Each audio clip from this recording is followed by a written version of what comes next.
Alrighty, welcome everyone to our first panel of the day. This is one I've been looking forward to, actually. I'm very much invested in this panel, literally. And it's titled Accelerating the Future. No, it's not. That's another panel later in the day. No, it's called What Is It Really Like Owning a Tesla? So joining me on stage, three other gentlemen who have a lot of credibility in this space because they all own Tesla vehicles. So we've got Mr. Pete Thorne, President of the Tesla Owners Club of Australia. We've got Mark Edwards, also from the Tesla Owners Club of Australia, and Roland Lamb, who is an EV and tech content creator from Zapped AU. So I might get these gentlemen to introduce themselves a bit more. Thanks, Pete.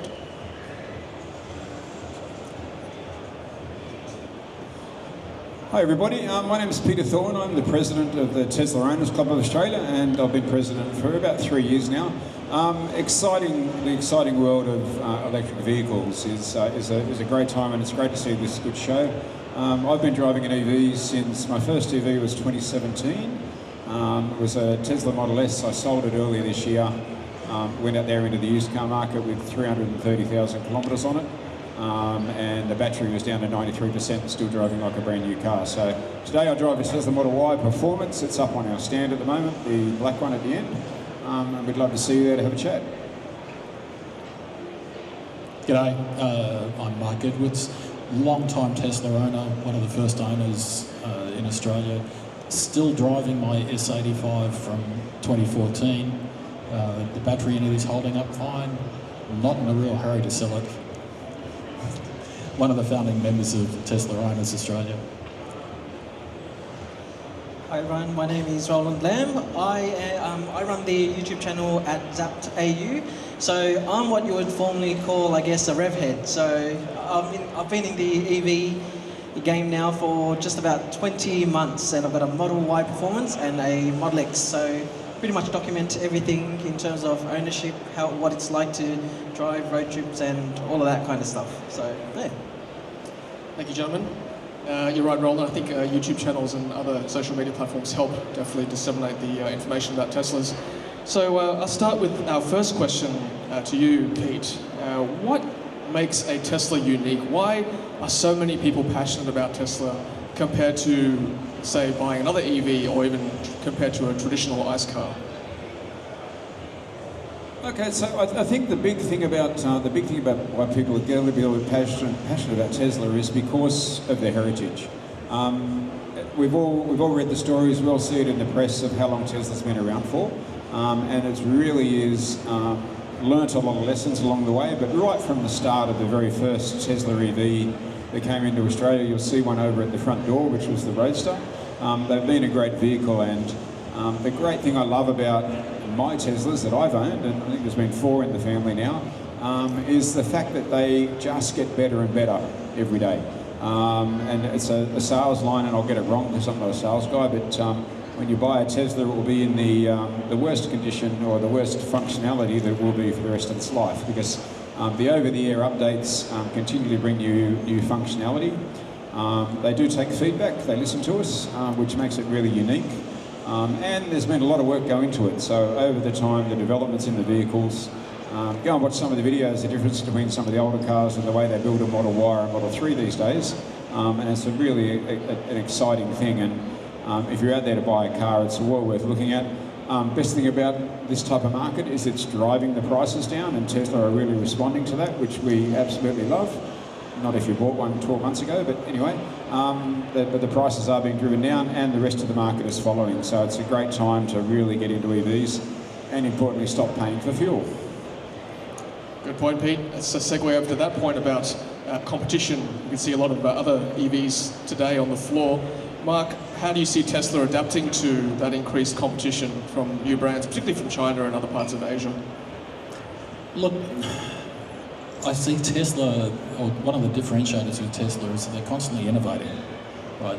Whether it's in their production or whether it's in the software, right? If you go and drive a bunch of the other cars, the thing you've got to look at is how well is the software integrated, what are they doing, and what is it actually like to live with. Tesla just keep innovating the entire time, whether that's driving more functionality to the car, whether it's driving the prices down, making the cars more reliable, right, I see them keep on going. But one of the things I've got to stress is that I'm from the Tesla Owners Club of Australia.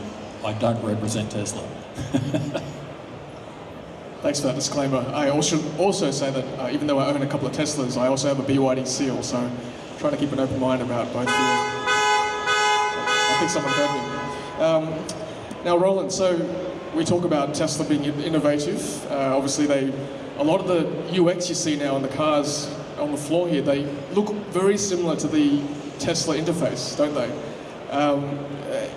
Is Tesla still the, I suppose, influencer of the EV market? Are they other brands still looking at Tesla to progress?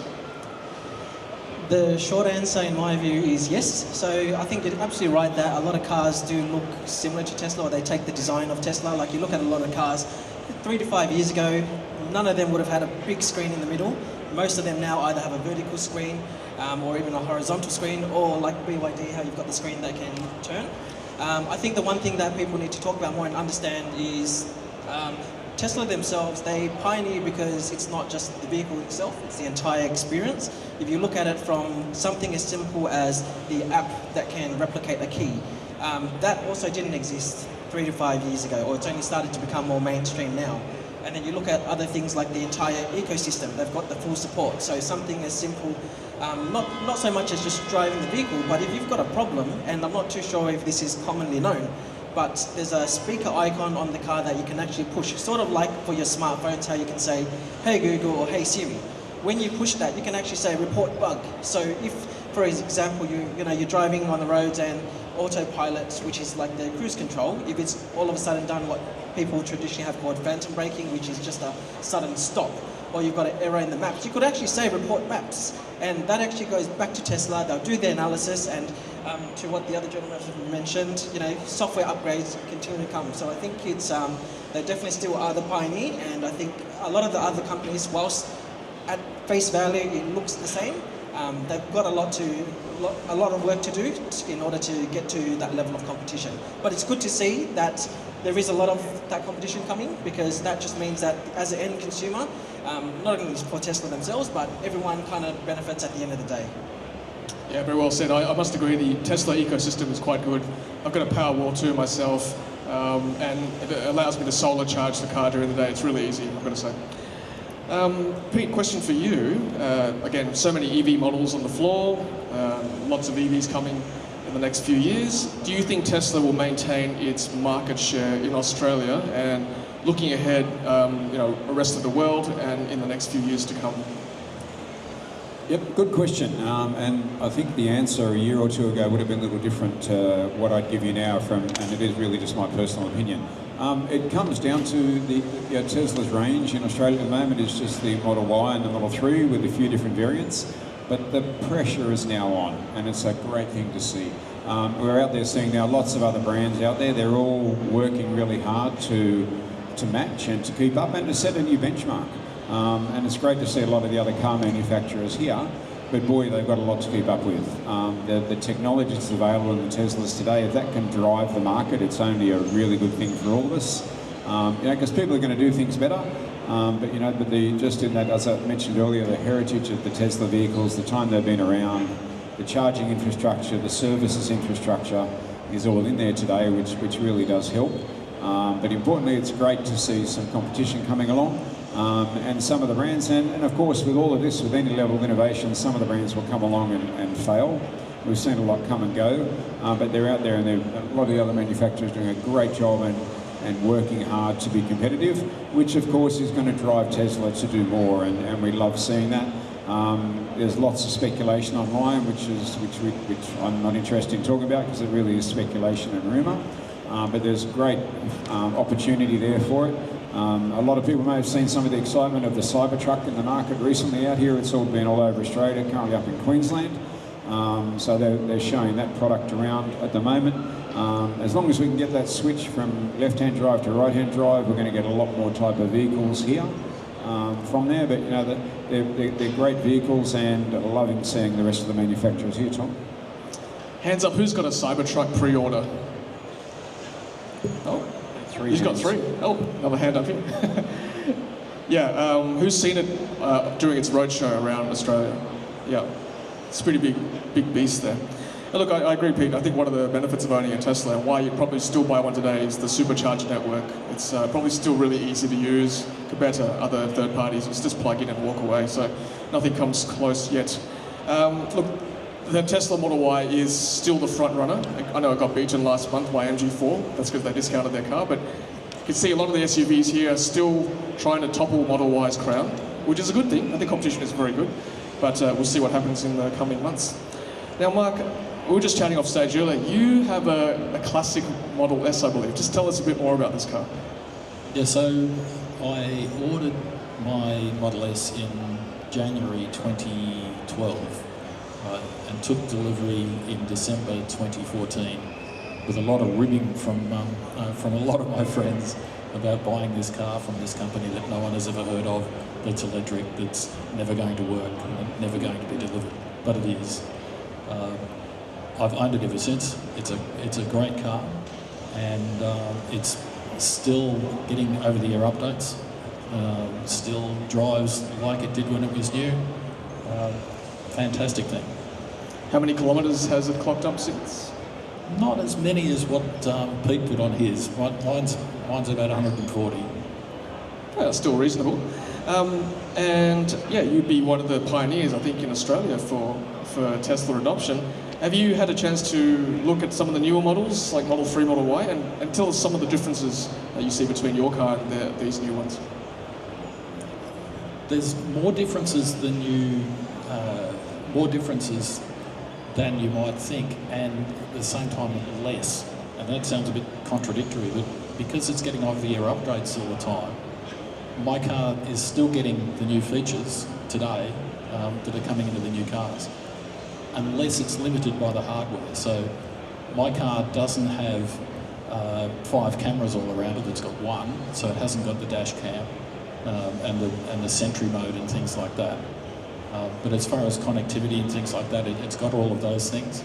I would argue mine's got proper steering wheel controls because it's got the original controls.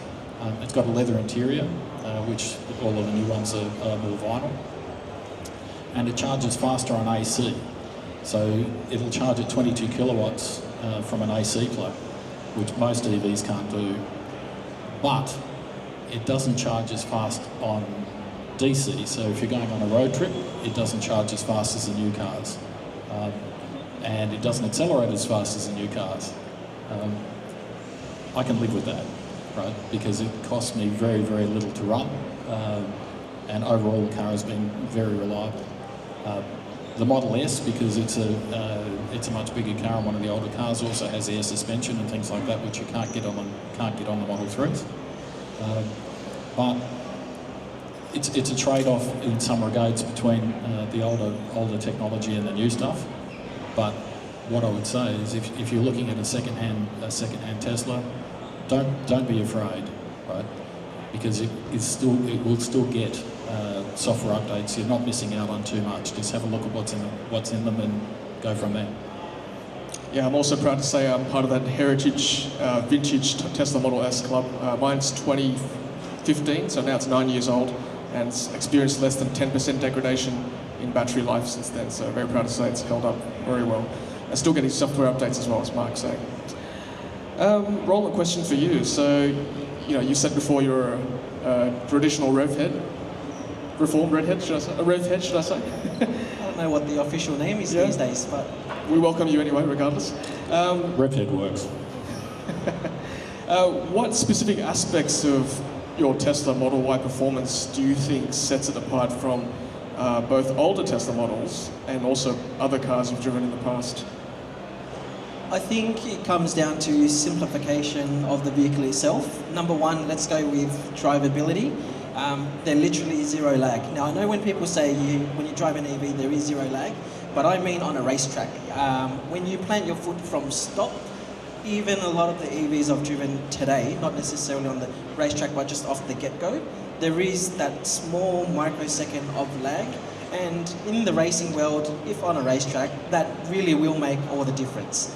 And so I think number one is definitely the drivability and that zero lag. as soon as you put your foot down, the car will go. There is no split second of that lag. I think number two is from a performance side of things, and Tesla in specific, we have what we call a track mode. And track mode actually doesn't only change, I guess, components of the motor and how it performs. You actually get a map overlay of the vehicle's electrics, and it's actually all color coded. So I don't remember all the specific colors off the top of my head, but blue is obviously cool, green is starting to get warmer, then there's yellow, and then there's red. So in some of the other cars that you see today, they've got temperature sensors for each of the brakes, or just for the motors as an example. Tesla even has it for each individual brake. So when I took my Model Y to the Sydney Motorsport Park back in July, after a couple of laps, once you've been hammering the car around really hard, you can start to see that the front brakes actually start to go red in colour, and that's probably a sign where you want to start backing off before the brakes potentially start to catch fire. That's that, and then I think the other great thing with track mode that, from what I understand, is still only in Teslas, is the use of all of the cameras around the car. It actually automatically records your track time, and you can actually export that. You can get some of the statistics from that as well. And without needing to mount any additional cameras, you can actually see the front view of your entire racetrack. And adding on to that, it also allows you to set the coordinates for where the start of the racetrack is, so that once you go around the track, it starts to also count the time. So it's also got built-in lap timer. So I think that's probably some of the key things that I've noticed very different. And also the running costs. If you've gone on the track before, you'll know that on an average 2 to 3 lap session, you'd burn through, I'd say, a quarter to a half tank on a 4-cylinder performance car. A V8, you'd probably burn nearly all of it. My Model Y used roughly 5 to 6% per lap. And I basically just drove it home and then charged for free during the day. So it costed me nothing as well. How are the tyres? The tyres were still fine. Hankook Australia will need to have a chat, but the tyres are still fine at the moment. I think Hankook's got a 70,000 kilometre warranty, but I'm not sure if that might warrant you, but We'll need to read the fine print. next time you full send it, give me a call. I'd like to come out with you. Let's go. Okay, so on a more serious note, I guess, brands like Toyota have been around a long time, and they've built their credibility on service. So, Tesla's probably the longest the oldest EV brand now in Australia, one of the. Pete, in your experience as the Owners Club of Australia president, what's Tesla's servicing like, and what kind of feedback have you got from members about servicing their Teslas? Sure. So service is always a concern to anybody as they make their transition to EVs. But Tesla's always had the philosophy that they don't make money on the service business. Okay, and so they certainly don't. I remember in my early days of owning a Model S, I think I actually met you at the service centre that day, Tom. I went in there with my Model S. I had 30,000 kilometres on it, and I rang them up and said, "Oh, could you please service my car?" And the response from the lovely lady there was, "Well, if that would make you feel better, we'll service it for you." And she presented me with an invoice for $120, and I said, "Okay, thank you," and they did nothing to it. So servicing EVs is absolutely minimal. There's, you've got to do tyres and check different things out. But importantly, that the service continues to get better and better, and you'll watch what Tesla are doing today. If you go over to Alexandria and look at their new facility over there now, they've got a very large showroom, and it's the headquarters for Tesla Australia. But the service centre out the back is absolutely second to none. It's huge. I don't know how many service bays there are because I lost count as I walked around it last time. But it's massive, and they've just recently opened a body repair shop there as well. One of the limiting factors the members are always complaining about was the cost of getting your Tesla repaired if somebody ran into it out on the street. Now Tesla have taken that a lot more into their own hands and doing their own body repair works now. So getting that under control. But importantly, you've got to keep that quality high, right? You can't go and just bog up a panel these days. It's easier just to take the panel off and replace it, get it painted properly, and get it back on the road. But importantly, repair work's got to be done by an authorised repairer because they've got to have the right test jigs so they can keep the car straight. But service work is quite amazing from Tesla. They also run their mobile service teams, so they generally take second-hand Model S's. maybe they didn't want mine because they had too many kilometres on it, but they turned them into service vehicles, fit them out with all the gear, and they'll come out to anywhere and do service work on your car, or whatever's required. In the life of my Model S, I think I had it serviced 4 times. I hadn't spent more than $1,000 on it, I don't think, in the whole life of the vehicle over 7 years. I think the only thing over damaged in it was it blew a valve in the cooling system. There was a 3-way valve that had to be replaced. It cost me $300, I think, at the end of the day. But that was about all. The only other things I'd done is, I think I said earlier, the brakes got down to 15% of the original factory brake pads. When on a normal conventional car, you'd be swapping them out every 50,000 kilometres. So it's getting quite a strong thing, but understanding with the ethos from Tesla is you don't need to service the vehicle. You rotate the tyres, you keep your tyres working right. Yeah, sure, replace the brake fluid because that will start to degrade after a little bit. But there's not a lot of service work to be done. But remembering that these things really are computers on wheels, right? So if there's a problem with the car, Tesla will know about it before you do. Or especially if you pull over on the side of the road with a problem, they'll know about it because it would have reported back to the mothership that there's a problem with the car, and they'll know exactly what to do there. They also, roadside assistance is a great thing. I recently had a flat tyre on one of my cars, and onto the app, put a request in. Tesla showed up with a tow truck and a jack, replaced the wheel, gave it to me to go and have the tyre fixed and take it back to a service centre. So that's all great service and all helps out. It's a great thing that's moving forward, but it's a very different approach to service from Tesla to what some of the other vehicle manufacturers are doing. Remembering a lot of the other manufacturers have made a lot of margin on service over the life of a car. I remember I used to drive a vehicle, I won't name it here because they are actually here, used to have to get it serviced every 20,000 kilometres and a minimum of $700. And that's what I came out of that vehicle and went into my first Model S Tesla. So when the young lady told me she wanted $120 for the service, I said, thank you, bye-bye, and paid it, all right? That's the differences in services, and there's a lot there, and it's a continually evolving model. The National Service Manager was actually out here the other day, came out to see us as we're doing the show set up. Lovely guy, he's been there for a long time, and I have a great relationship with them. Thanks, Pete. And I agree. Servicing is something that Tesla's fine-tuned over the years that I've owned the car. You can book in a service through the app now. And I guess that's something I want to encourage the other manufacturers here too. Servicing is everything. It's almost hard to differentiate a lot of the new brands. They look almost very similar. So I think one thing that will stick out and encourage others to buy their brand is the servicing. So that's something they've got to prove to us, which Tesla have done over the years. I serviced my Tesla Model S just before it ran out of its battery warranty. And I think I paid maybe $400 or $500 just to get it checked over, which I think was fair enough to make sure it's still all good. Mark, so obviously you've got one of the oldest Teslas in town. What other issues have you faced with the Tesla, if any? Minimal. I've replaced the 12-volt lead-acid battery in it when it brought up a message on the dash to say replace the 12-volt battery. I think it was $200. Replaced a headlight, like the bulb, because it burned out. I think that was a couple $100. And the tailgate latch, right, that broke after about 8 years.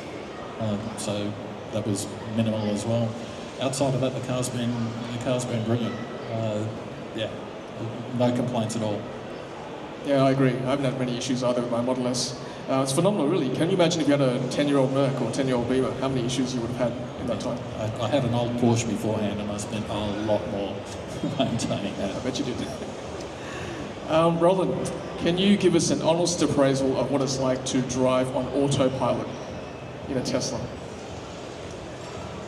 If you are on one point, demerit point I mean, and you're almost losing your license, autopilot is fantastic.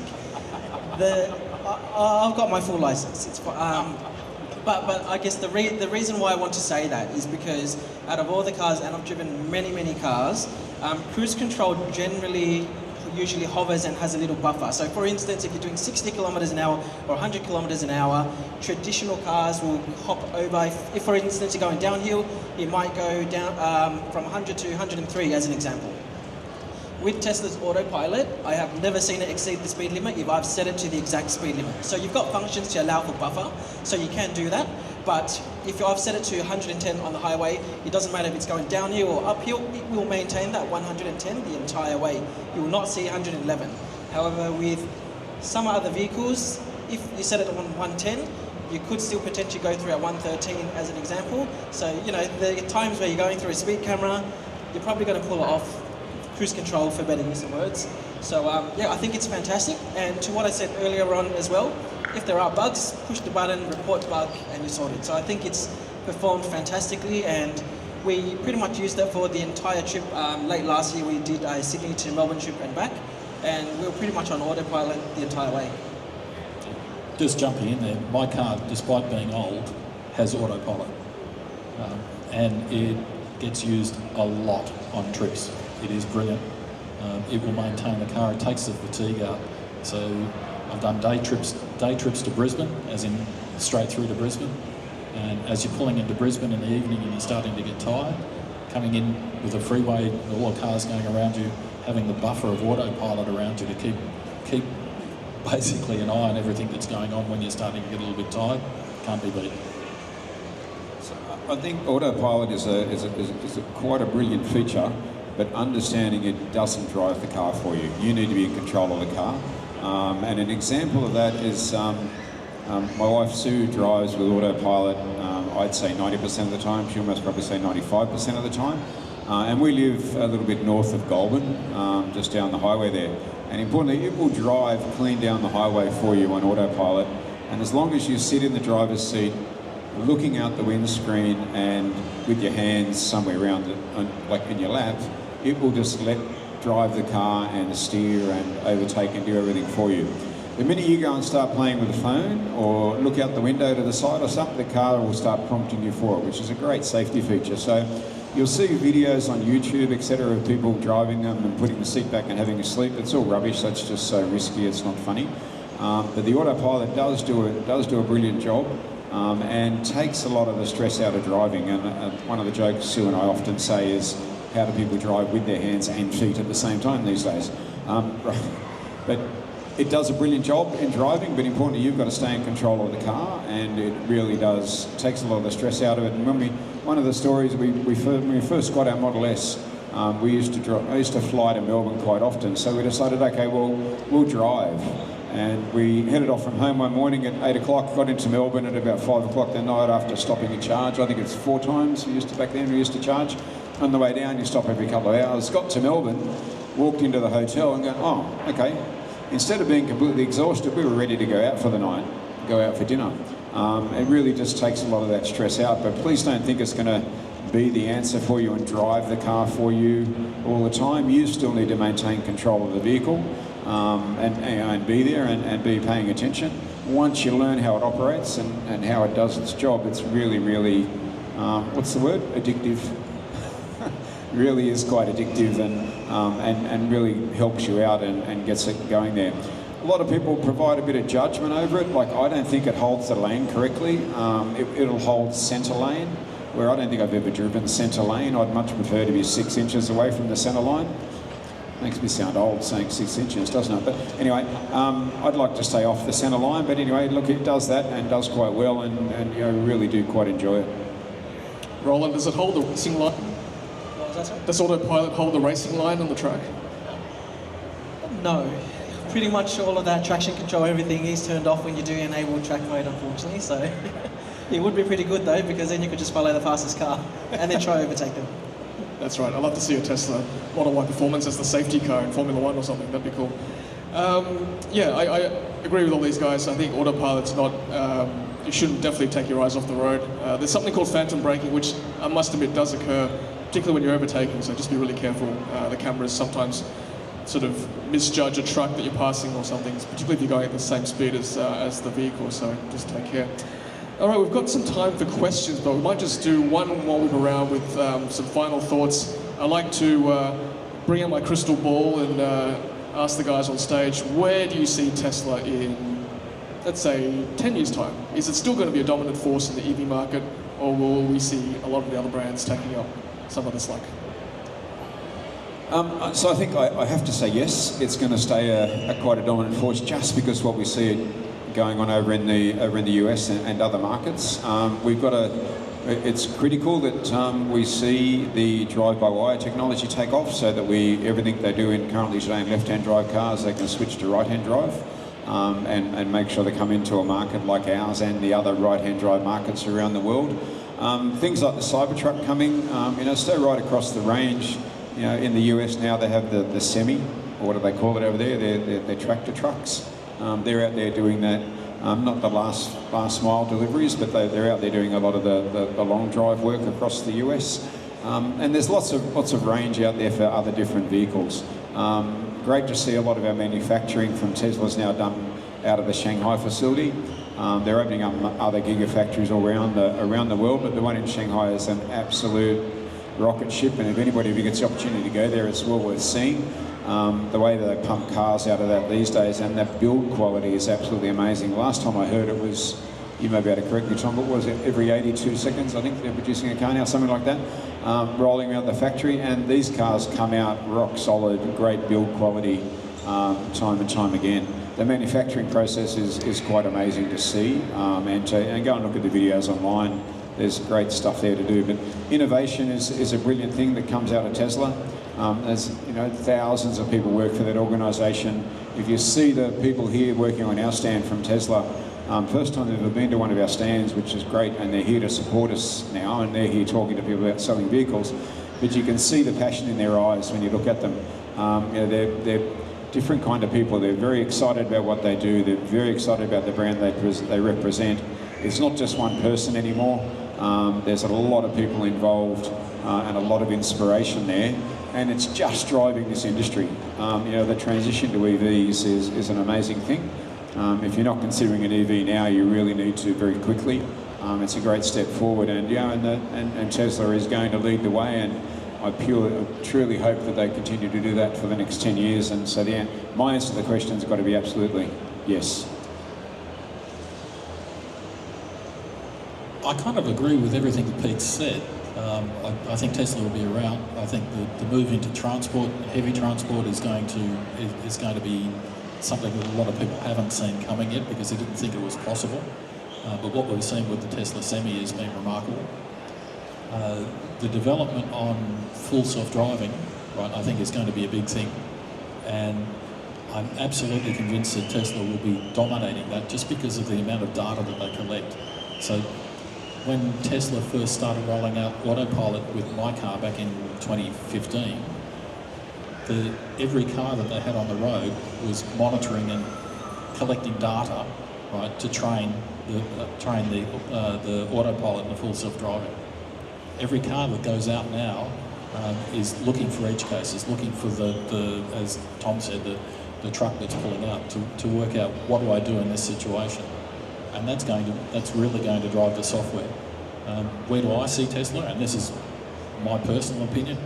I see Tesla will be the first people to solve full self-driving, and I would not be surprised to see that licensed into other manufacturers, because in a few years' time, buying a car that can't do this, people will look at you strangely, going, "Why did you buy that car?" Yeah, I think all of the vehicles that they have in left-hand drive, I see most, if not all of them, potentially coming here once they sort that out. And then, as I said earlier on, it's all about the ecosystem. So I do also see a lot of people also buying Tesla vehicles as a result of looking at everything else. So, you look at this energy expos and so forth, and you see people buying more batteries and solar panels for their home. Tesla overseas has solar roof. We don't have that here yet, but I think all of that kind of will just be an addition to why people would also naturally buy a Tesla, because of the great experience that you can have, the simplicity of charging road trips, all of that kind of stuff just is like icing on the cake.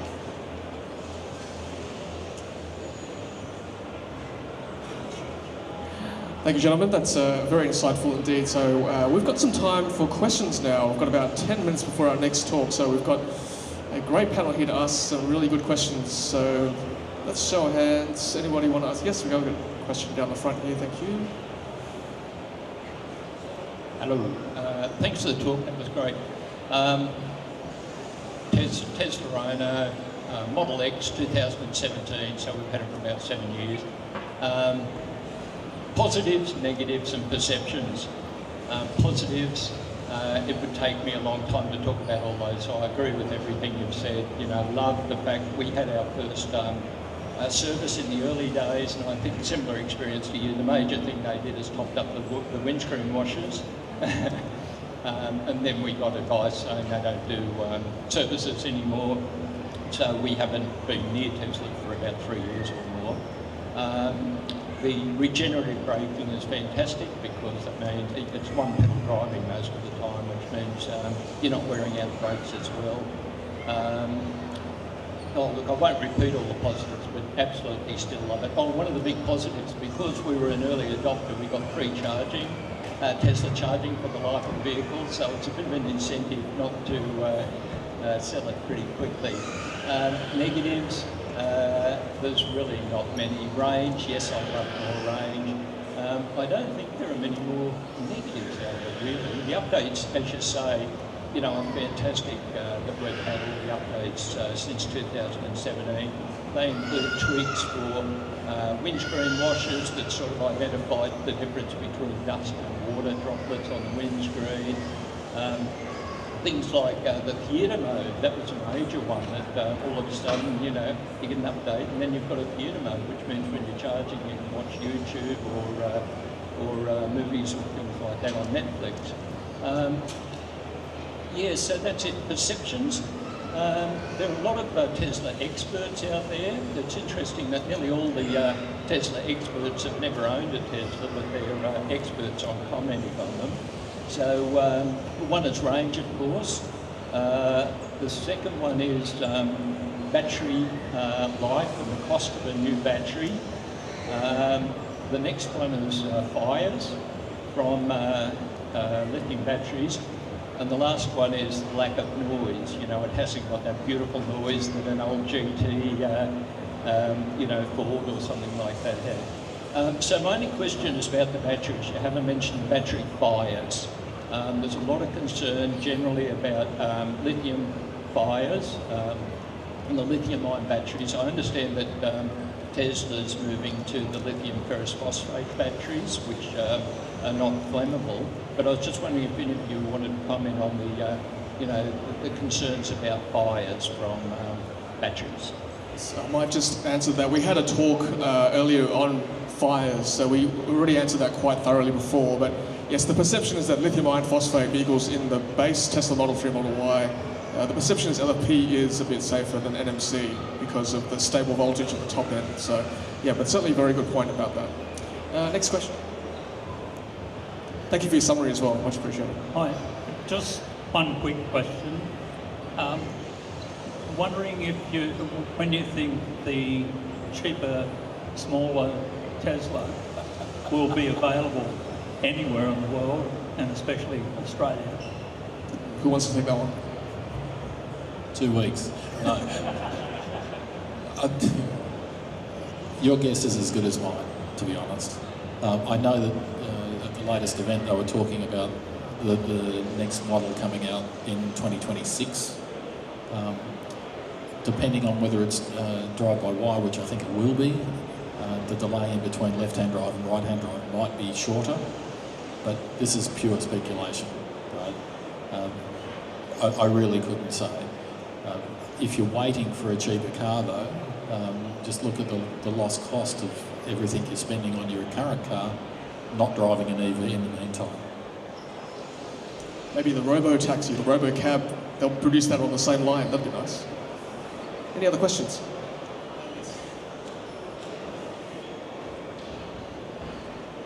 Thanks for the talk, guys.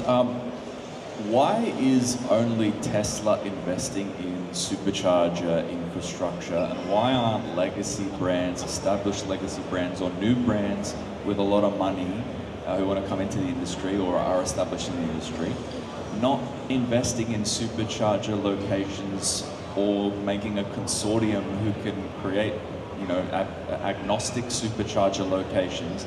Why is it just Tesla that's doing this, and where's the pressure from, you know, a Chris Bowen or from someone to get these automakers to join them? I'll give you my personal opinion on that one. It's one of the greatest value propositions of owning a Tesla, of course, as the point you just made, is the Tesla Supercharger network. And I heard a discussion here yesterday, one of the government officials saying the most impressive thing about the Tesla network infrastructure was the uptime, and it's somewhere over 99%. And that's a critical thing for any of the charging networks, and it's something I've always been, I'll say, critical of. Is a lot of the other manufacturers coming along and trying to be reliant on the Tesla Supercharger network to charge their vehicles, and they really do need to step up and continue to do it. And I think your point was quite valid, is why aren't they coming up with a bit of a consortium? These other manufacturers, just to drive sales, need to get involved, and you know, like I said, we've got other third-party charger networks coming up now under EV and ChargeFox and plenty of others. But they could get right behind them with a bit of work and a bit of investment, and really start to drive them up there. In New South Wales, it's a little different. The New South Wales government has done some work with Tesla and put some funding in there to get some of the locations available to other manufacturers as well, but it's simply not enough.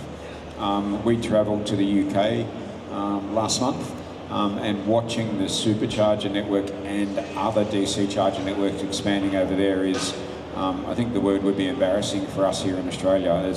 We've got a lot more than we had 5 years ago, but boy, we've got a long way to go. We've got to get the supply happening, so the local government areas and the local DNSPs have got to get supply into the areas and get it going. And I think one of the things Tesla's proved today is the finance model actually works. Like today now, they'll charge you for supercharging, unless you're lucky enough to have an older car like Mark or me that has free supercharging, but that was just the benefit of investing in the early days. I'm sure the Model X owner has it as well. But you know, the charging there, and it's the convenience, but you know, it's one of the critical steps forward for the evolution to EVs, is to get it going there. Now the club has done a lot of work around Australia charging, so we installed chargers all the way around. We went around that way, around over West first, and then came around the top, so that members could do the round Australia trip, and many of them have done it now. And we did that with AC charging. Now it's being done with DC charging. But as I say, there's a lot more to be done, and I think it's an absolutely valid point. The other manufacturers need to get in behind it, because all it's going to do is increase the speed and transition to electric vehicles and drive their sales through the roof, I think is the answer. I think the bottom line is that it's very expensive to set up a supercharging network. I have noticed that Zeekr have got their own in-house charger, so there might be a good time to go over there and ask them and put pressure on them to bring out a network here too. So, Just one thing on please, that I'll jump into as well, and that is, there's a misconception that you need high-speed chargers all over the place and in suburban areas, and you just don't. Right? What you'll find is that the longer you have the car, the more you charge it at home. If you can't charge at home, then you need a DC high-speed charger. But most people actually have somewhere that they can park their car and charge off the street. Right? So there's a misconception that we need to build superchargers everywhere. You just don't. Most of my charging is done at home. that's a good point. For those of us fortunate enough to have off-street parking and charging, absolutely. All right, I think we've run out of time, unfortunately, but I wanted to thank with me Mr. Pete Thorne, Mark Edwards, and Roland Lamb on stage. Thank you so much. And they'll be available off stage as well to answer any questions you might have. So thank you, gentlemen. Thanks, Tom. Stay around, everyone. We've got another exciting panel coming up called Accelerating the Future, the latest cutting-edge tech in EVs. So we'll be starting that very shortly.